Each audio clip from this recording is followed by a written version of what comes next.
Hey guys, Matt, IronTrap Garage. Today we're going to be working on a 33 3-window project. So we got the firewall done last time, and that was a major project. Super happy with how it came out, and it was a big step with getting this car closer to being a car, so to speak. So I want to start tackling, before we tear the car apart a little bit to start fixing some more stuff, I wanted to tackle the last little bit of rust and major metal work that the car needs, not so major like the firewall, and that is the rocker strips and door jamb area of the car. So early on in the project of this car, for anybody that doesn't remember, this car was chopped and channeled way back in the day, 50s, 60s, early 60s, but I think in the 50s. And when they channeled the car and they chopped it, they probably didn't brace the car or brace it as good as they should have.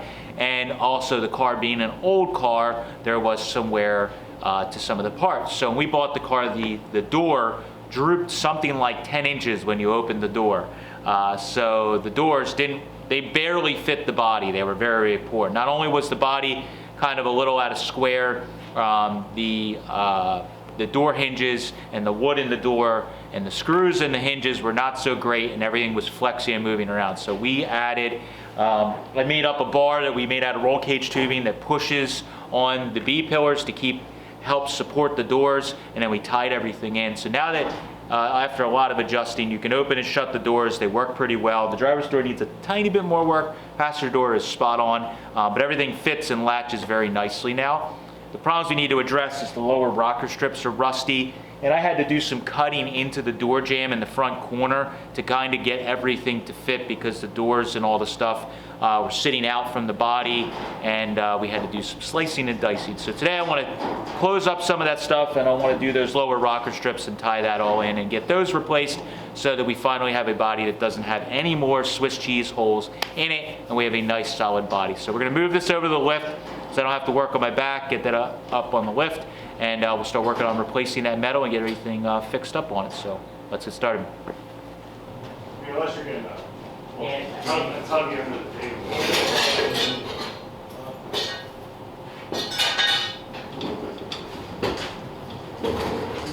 This car, I guess when we put the engine, it's not that much. Yeah. So we just got to get the dollies around the drain. You can come over this way some more. That's about it. Yep, and then back a little more. Back swing. Hold on, let's go ahead and push her in. Swing this in.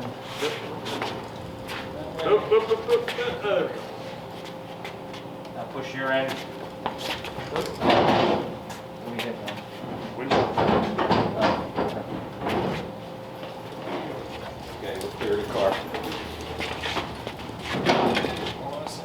You got room on your side at all? Yeah, we gotta swing this front end over. No, it's hitting the lift arm over. We gotta get it past it. Right, I think right now we do. Now,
All right, so I got the old like rocker strip off. It's basically like a cap.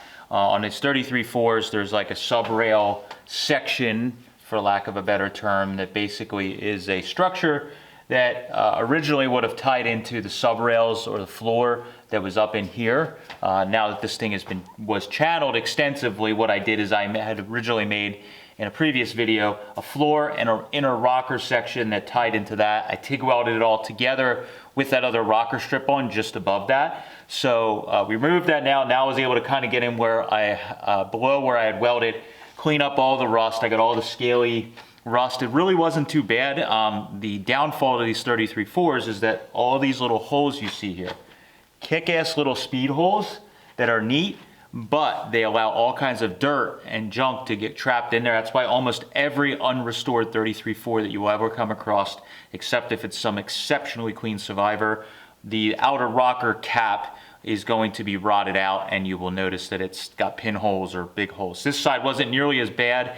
I was almost not going to replace it and just patch some of the little holes, but then when I started looking at it, it was all banged, it rolled underneath and just did not look good. And again, I still don't fully know the direction I'm taking with this car yet. I plan to own it for the rest of my life. So for now, I'm just trying to get it together and solid.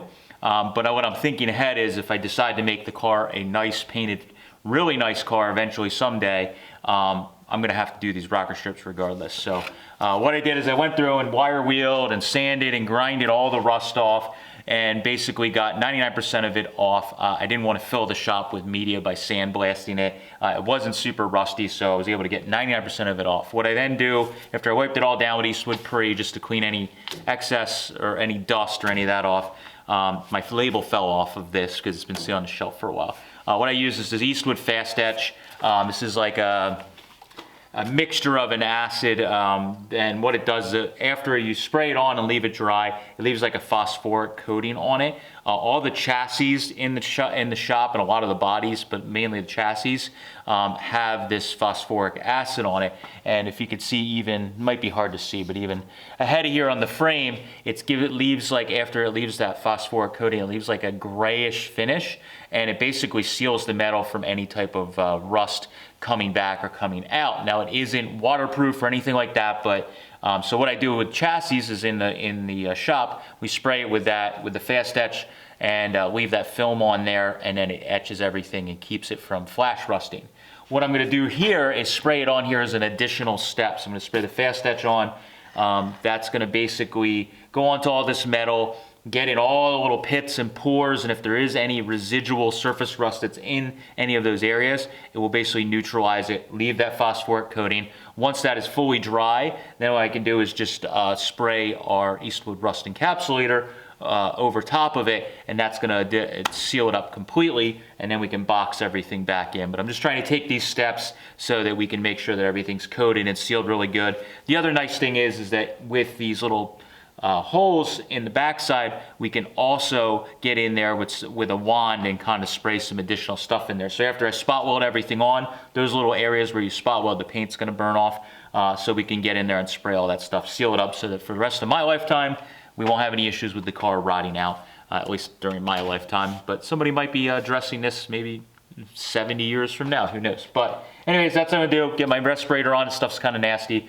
Spray it all on there, I'll let it sit and get the coating to go on and etch it, and then we can go with our encapsulator and spray both sides, our new piece, put it on and start spot welding and get this side all capped back in.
Yeah, it was just that rear wheel that was bearing it and stuff. It didn't roll at all before.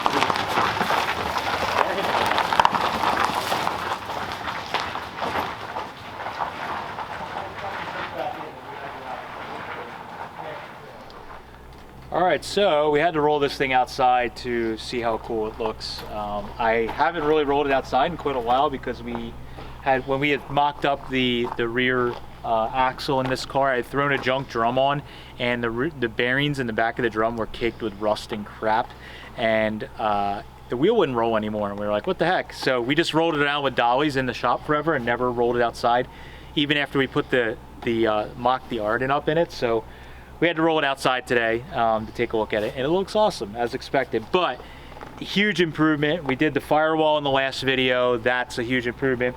Doing these rocker strips, also a big improvement because they were all like, you know, rotted and pinholed. The driver's side was much worse, but I opted to wait to do the door jamb areas in the corners and stuff that I had cut and sliced and diced, because we need to cut in the door gaps and weld the door edges to get everything good again, and that's probably the better time to do that rather than this video, so I'm going to start working on that very soon. But the big thing is now we have rockers that are all fit and not rusty. You can see I spot welded or plug welded them back in to the original rocker area, where it's channeled here, I had butt welded right in around in here to the original sub rails, and then this just spot welded on like stock. So it was kind of nice when doing this. It was just like as if we were working on a stock unchanneled car. We were able to just do it like that. So I have to do a little bit of work in here. They put a shit ton of lead right in this whole area. I think when they welded it together, they tacked it or did whatever, and then they filled lead from like here to here. The other side's even worse. This bead is like all the way up to here. They have lead.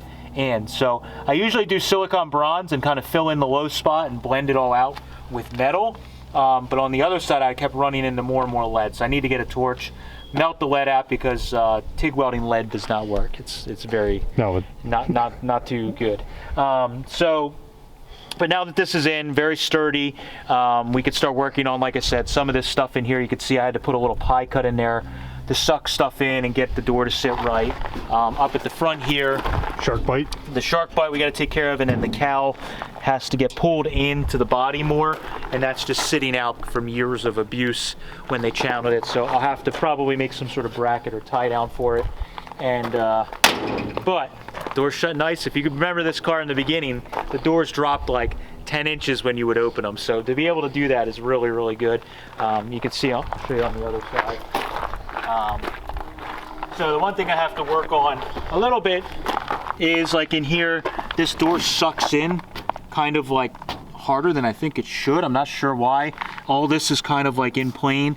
So I'm either going to adjust the door when we do the gaps, or I'm going to cut a little slice in the rocker here and pull it in so that everything sits nice and flush. This is stuff, if we leave the car rough, I wouldn't really care about, but if we make the car a little bit better, I'm already going to have to do the door gap stuff anyways, so I may get into that at a later point. But this one was super rotted. I ended up using 4-door.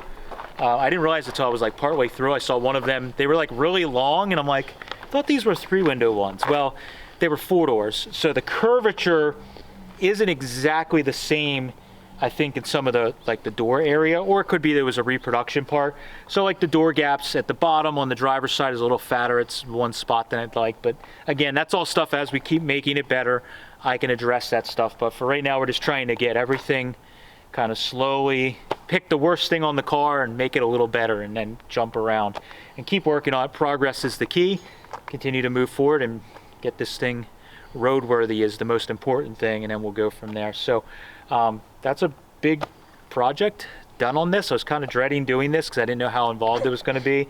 It was pretty involved, but now it's repaired, and I'll have to move along and work on some of the other stuff. I need to work on the dash and the windshield frame is probably one of the next big things. When they put this 40 Ford dash in, they didn't really think it through, and this edge here, now that we're getting further with the car, I'm starting to look at stuff, and this windshield frame does not sit in all the way, because the dash originally on a 33 Ford would have had this lip like behind the pinch weld for the windshield frame, and they actually pie cut it and put it on the outside, so now your windshield can't shut all the way. So I'm gonna probably cut that lip off, reshape it, make a new lip that fits behind like factory, let it bolt in like it's supposed to.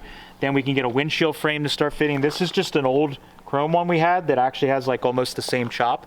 I may use it, I may not, I'm not sure. I may take another one, a nicer one, and just chop it myself. There's Not still sure. 2 or 3 sitting in the car.